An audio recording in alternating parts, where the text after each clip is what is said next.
माता सीता ने भी किया था एक घोर पाप। मित्रों, रामायण की कथा तो सभी ने सुनी या पढ़ी होगी, जिसमें श्री राम और माता सीता के जीवन से जुड़े पहलुओं को दिखाया गया है। उन्हीं में से एक कहानी में बताया गया है कि कैसे मर्यादा पुरुषोत्तम राम अपनी पत्नी सीता को एक धोबी की बातों में आकर अयोध्या छोड़कर जाने को कह दिया था। लेकिन क्या आपको पता है कि वह धोबी के रूप में जन्मा एक पक्षी था, जिसके श्राप की वजह से ही माता सीता को वन में भटकना पड़ा था। जी हाँ, आपने सही सुना, माता सीता को श्राप मिला था। आज हम आपको बताएंगे कि देवी सीता को किस पाप की सजा मिली जो उन्हें वन वन भटकना पड़ा। परंतु उससे पहले अगर आप चैनल पर नए हो तो चैनल को सब्सक्राइब करें और बेल आइकॉन पर क्लिक करें ताकि ऐसे ही सारे वीडियो की नोटिफिकेशन आपको मिलती रहे। चलिए जानते हैं कि कौन से पाप के कारण माता सीता को श्राप मिला। धरती की कोख से जन्मी थी सीता। मिथिला नगरी में जनक राज वंश राज करता था। उन्हीं में से एक राजा तीरथ ध्वज थे। एक बार यज्ञ के लिए वो जमीन जोत रहे थे। उसी समय वहां से एक छोटी कन्या निकलती है। इस सुंदर कन्या को देखकर राजा को बहुत खुशी हुई। उन्होंने उस कन्या को अपनी पुत्री बना लिया। उसका नाम रखा सीता। एक दिन सीता अपनी सहेलियों के साथ बगीचे में खेल रही थी। वहां उन्हें एक तोते का जोड़ा दिखाई दिया जो बहुत ही खूबसूरत था। वे दोनों पक्षी एक पर्वत की चोटी पर बैठकर बातें कर रहे थे। पृथ्वी पर श्री राम नाम से विख्यात एक बड़े सुंदर राजा होंगे। उनकी महारानी का नाम सीता होगा। श्री राम सीता के साथ कई वर्षों तक राज करेंगे। धन्य है वे जानकी देवी और धन्य है वे श्री राम। माता सीता ने जानी प्रभु राम की कहानी। तोते की ऐसी बात सुनकर सीता ने सोचा कि यह दोनों तो मेरे ही बारे में बात कर रहे हैं। इन्हें पकड़कर मैं इनसे अपने जीवन से जुड़ी सारी बातें पूछ सकती हूँ। इसीलिए उन्होंने अपनी सहेलियों से उन दोनों पक्षियों को पकड़कर लाने को कहा। उनकी सहेलियां उस पर्वत पर गई और दोनों पक्षियों को पकड़कर ले आई। माता सीता उन पक्षियों से कहती है कि तुम दोनों बहुत ही सुंदर हो। देखो, तुम डरो नहीं, मैं तुम्हें कोई नुकसान नहीं पहुंचाऊंगी। तुम बस मुझे यह बताओ कि तुम कौन हो और कहां से आए हो। राम कौन है और सीता कौन है, तुम्हें उनके बारे में कैसे पता है।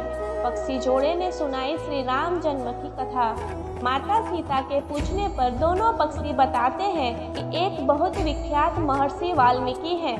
हम दोनों उन्हीं के आश्रम में रहते हैं। महर्षि ने रामायण नाम का एक ग्रंथ लिखा है, जिसका पाठ उन्होंने अपने शिष्यों को भी कराया है।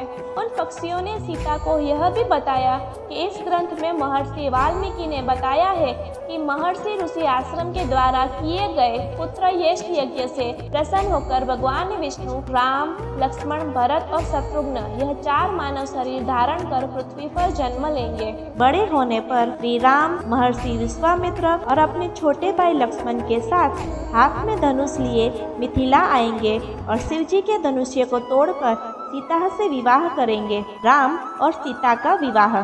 फिर उस पक्षी के जोड़े ने कहा कि सुंदरी, हमने तुम्हें सब कुछ बता दिया, अब हमें छोड़ दो, हम जाना चाहते हैं।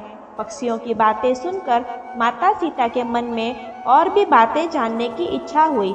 उन्होंने उन दोनों से पूछा कि राम कहाँ होंगे, वे किसके पुत्र हैं, कैसे वो मिथिला आकर जानकी से विवाह करेंगे। नर तोता बोला कि श्री रामचंद्र का मुख कमल के समान सुंदर, नेत्र बड़े बड़े और खिले हुए, नासिका ऊंची, पतली भुजाएं घुटनों तक, गला शंख के समान होगा। उनका क्या वर्णन करूं, जिनके गुणों का बखान तो 100 मुख वाला भी नहीं कर सकता। दोनों पक्षी कहते हैं कि जानकी देवी धन्य है जो जल्द ही रघुनाथ जी की पत्नी बनकर कई वर्षों तक राज करेंगे। लेकिन तुम कौन हो?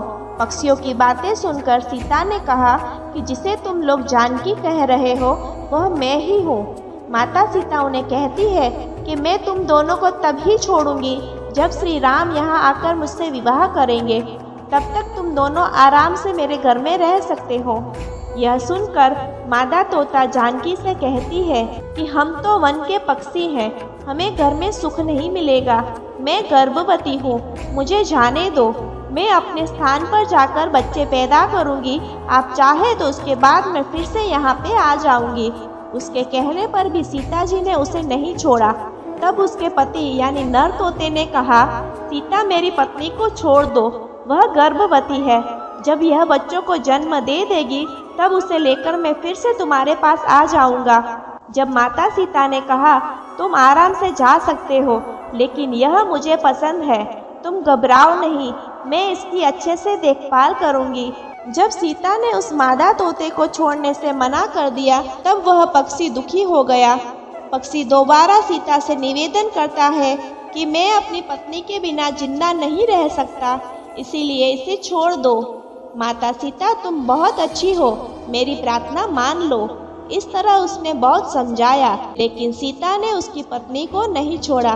तब मादा पक्षी ने क्रोध में सीता को श्राप दिया कि अरे, जिस प्रकार तुम मुझे इस समय अपने पति से अलग कर रही हो, वैसे ही तुम्हें भी स्वयं गर्भवती की अवस्था में श्री राम से अलग होना पड़ेगा। कुछ दिन बाद पति से बिछड़ने के दुख में मादा पक्षी के प्राण निकल गए। पत्नी की मौत हो जाने पर नर पक्षी दुखी हो गया। फिर वह सीता जी से बोला कि मैं मनुष्य से भरी श्री राम की नगरी अयोध्या में जन्म लूंगा, मेरे ही कारण तुम्हें पति के वियोग का दुख उठाना पड़ेगा। यह कहकर वह वहां से उड़ जाता है। कुछ साल बाद उसका जन्म अयोध्या में धोबी के घर हुआ। उस धोबी के कारण ही सीता जी का अपमान हुआ, उन्हें अपने पति श्री राम से अलग होना पड़ा। उस तोते का श्राप ही सीता जी के पति श्री राम से बिछड़ने का कारण बना। इसीलिए जब माता सीता गर्भवती थी तो उन्हें भी पति से दूर वन में रहना पड़ता है। आपने अक्सर लोगों को कहते सुना होगा कि हमारे कर्मों का फल हमें यहीं पर मिलता है। इस कहानी से ये बात सिद्ध भी हो जाती है कि कर्म के फल से कोई भी नहीं बच सकता, फिर चाहे वह मनुष्य हो या स्वयं भगवान, सभी को अपने कर्मों का फल भोगना पड़ता है। तो दोस्तों, आज की वीडियो में बस उतना ही। उम्मीद है आपको यह वीडियो पसंद आई होगी। अगर पसंद आई हो तो वीडियो को लाइक करना मत भूलिएगा। धन्यवाद।